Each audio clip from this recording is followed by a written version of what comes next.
ماكينة سهلة وبسيطة في الاستخدام، تستخدم كهرباء المنزل عادية 220 فولت. ماكينة لحام رباعي. ده الجزء الخاص بالباودر في نظام الأوجر. عندنا دول موتورين، موتور خاص بالأوجر وموتور خاص بالتقليب عشان المنتج مركنش معانا في الأدوس.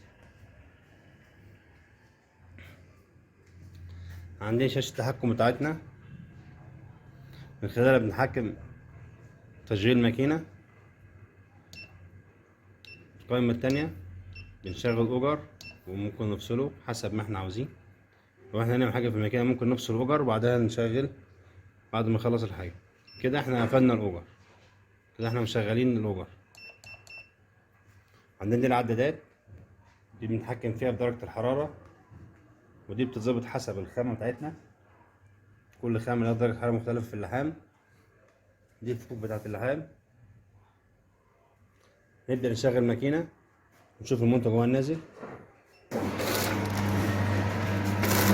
هذا المنتج نازل.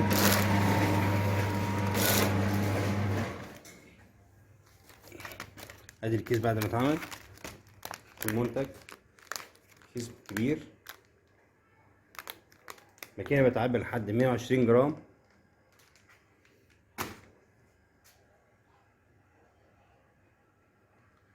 وبتعبي اقل حاجة 10 جرام. النهارده عملنا التجربة بتاعتنا على منتج النشا. شركة مهندس منسي لصناعة التغيير الحديث. ماكينة عباد باودر اوتوماتيك لحام رباعي